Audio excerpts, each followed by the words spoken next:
Welcome guys to the channel. This is BrerHoneybadger, and we are back with if this will scroll, we are back with our Intel drop for the morning of June 21st, 2021.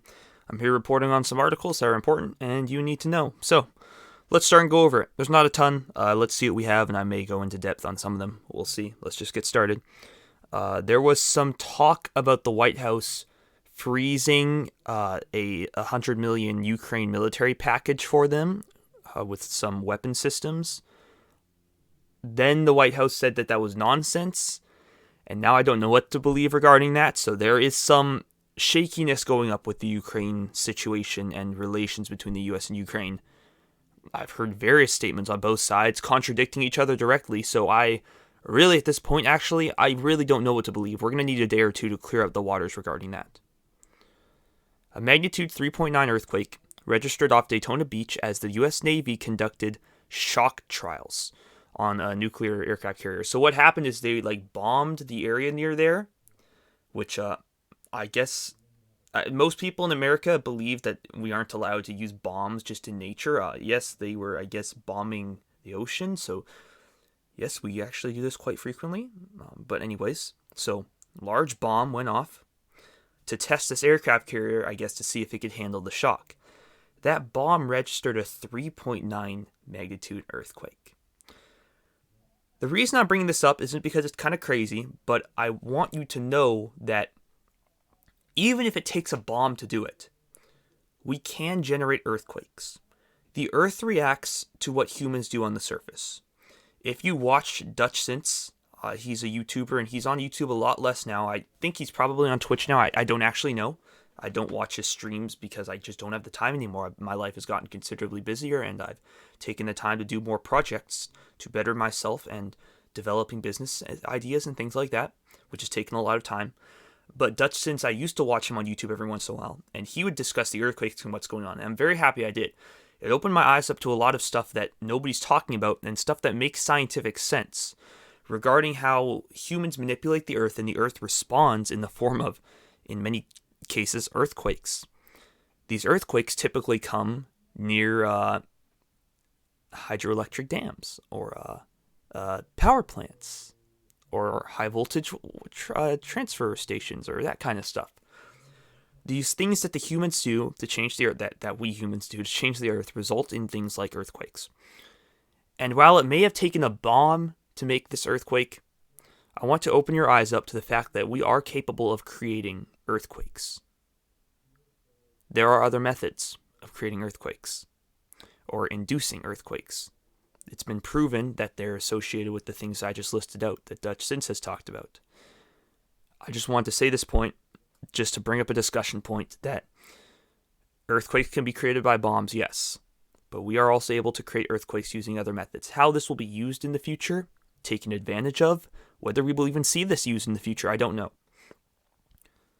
But earthquakes are increasing in places associated with this increased activity of infrastructure. What we can predict is that there will be more earthquakes in the future related to these structures. Now, this is a pretty high level of preparedness. This is stuff that a lot of people don't do. But what might be a cool thing for you to do, if you get the time, is to just sit around and think about the areas near you that would fit that category. High voltage transfer stations, the big ones. Little ones aren't as big of a problem, but the big ones definitely are. Do you have any dams near you? Do you have any oil operations going on? There was another one I listed off. I can't remember now. Anyways, things like that can be the cause of an earthquake. And I'd recommend you to go to Dutch Since's channel to check that out and do some more research on that further than what I've done if you are interested in that. But it's a cool experiment to go around and actually see what are these areas that would cause an earthquake and to see if you are at a high risk of that. If you're right beside a dam, which is then beside a transfer station, and there's oil off in the distance, you might want to think about your possible earthquake threats. And especially if you're below that dam, because if it comes down, oh man, you're in big trouble. So think about that. That's something that I would recommend if you do get the extra chance and are interested in that. It's a cool project. I've done that in my area. Thankfully, I do not have many of those problems, so I didn't need to do much. But if I was in an area with more of those issues, I would be definitely thinking about that a lot more. So just wanted to bring that to your attention. That's just something we can talk about. A California reservoir is expected to fall so low that a hydropower plant will shut down for the first time. So this is related to the water shortage. The water shortage is real, and from the sounds of it, is getting far worse. Now, we haven't seen the effect of it for most people because it hasn't trickled down to affect general community structure. It is affecting farms. Farms are already bearing the brunt of it. Certain plants, certain facilities in the industrial area are feeling the effect of it. But the cities have been able right now to keep water flowing to households. Now, as these summer months begin, we're well into June at this point, so we're in the summer. We're pretty well into it. As July and August come around, we may see this issue become worse and become a more widespread issue. For me personally, I don't think it's going to be the crazy end of the world event. I could be wrong, but that's my opinion. However, it's one of those things that could be devastating if it actually does happen. Is it going to happen? I don't think it's going to have a huge effect on you. If it does happen, though, you'll have wished you prepared. So, for this issue, I do recommend preparing. What does that mean? Well, if there's a water shortage, the obvious answer would be to have enough water so that you don't get affected by the shortage. That's hard. Humans use a lot of water. We drink a lot of water. We use a lot of water for washing stuff, clothes, dishes. We use water even if you water your garden. We use water for bathing. We use a lot of water for, we use a lot of water. So, what can you do? You could stockpile water, but you're going to need a lot of it. But that's honestly what I'd recommend you doing.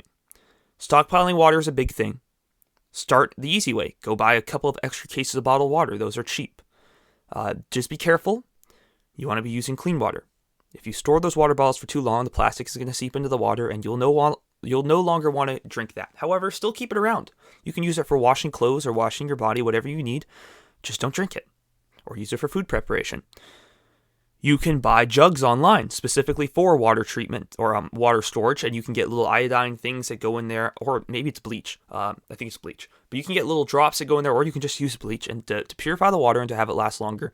Have some water filters on hand. If you do need to filter the water from you should be filtering even your water storage. I would recommend filtering it. So you got a few water filters on hand. Sawyer's, whatever you want to get. Berkey's, water filters. Get some of those. Have those sitting around for both drinking water from your storage and from if you have a river near you. And that's the next thing. If you can't store water or you've already got your storage water out of the way, either way, it would be beneficial to you to find a river or even a lake or a pond near you. Be aware that your streams and rivers are going to have much cleaner water than your ponds and lakes. But it's still beneficial to know both. Aim for a stream or river, if you can do that. You're going to also need to think about, if you are relying on that for your method of water, how you're going to get that back to your place where you're living. That's going to be hard. That's why I recommend water storage or drilling a well. Drilling a well is the supreme option among all of those. If you can drill a well, you're pretty good. A lot of people can't do that, and for them, focus on finding a river and getting your own water storage. That's what you're going to need to do. And water storage is actually a quite large discussion. I could talk for a good hour about that, so we'll keep it short with this. But this water shortage could be a big thing. It's big enough at this point that I would recommend that you start preparing at some level. Even just think about how you would prepare, so that if this becomes bigger and bigger, you can put that plan into action, and you don't have to think about the plan. You've already got the plan. Let's keep going. Qatar bans fans from attending next year's World Cup. This is not just going to be some one-year issue. This is next year's World Cup. This is going to last. Prepare for the long run. You're not in this non-thing for a couple days or a couple months.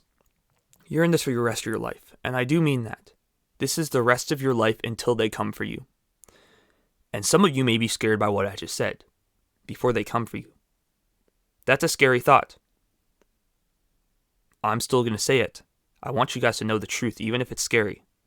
They will come for you.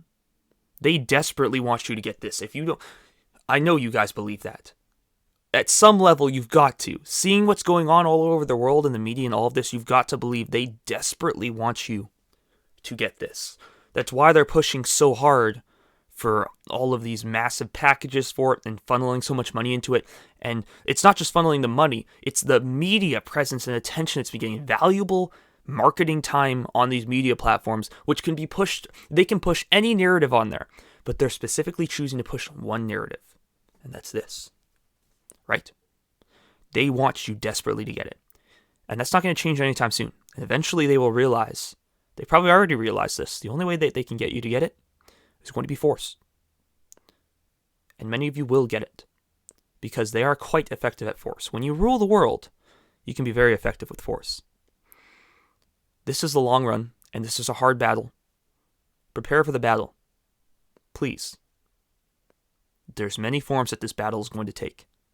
And I won't get into it because I don't need to discuss that in depth on this channel. The first stages will be relatively easy to say, no, I don't want it. It's going to get harder and harder and harder.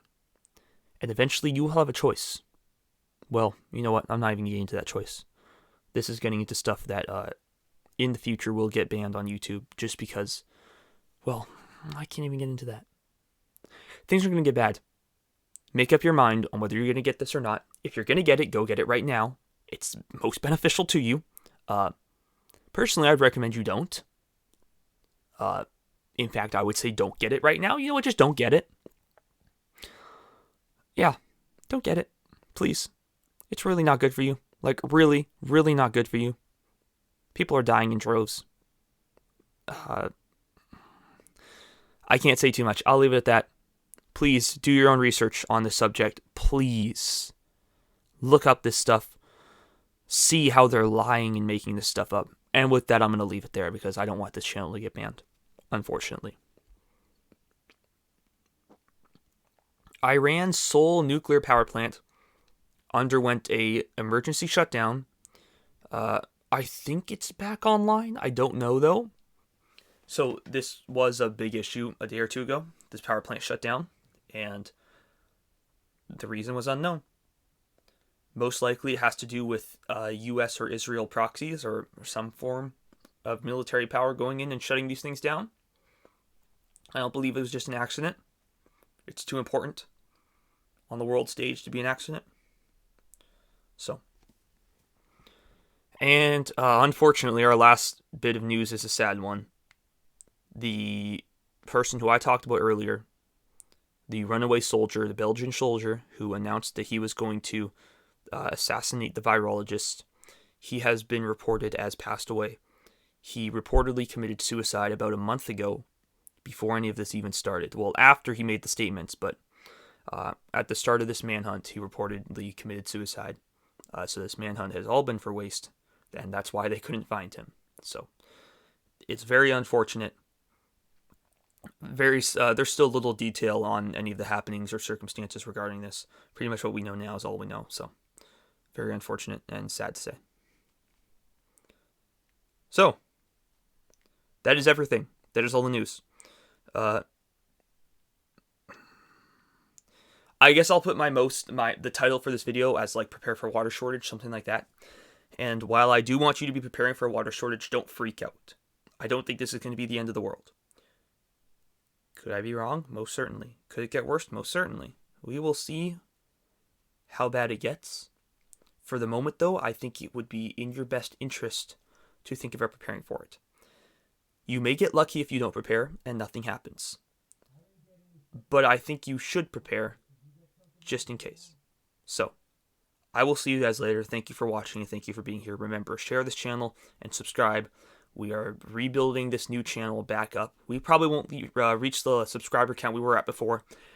That's fine. A lot of those subscribers we got before were from stuff that isn't necessarily now the goal of this channel. So that's okay. I want to get people on this channel in my subscriber number who actually reflects the people who are actively listening to me. I don't want some 2,000 subscriber number when I've only got 200 people listening to me daily. And that's what we had as a problem with the previous channel. On this channel, it's a little more accurate. So I'll see you guys later. Thank you for watching. Have a good one. And we will come to you if we get any news of importance to you, as always. Come on. There we go.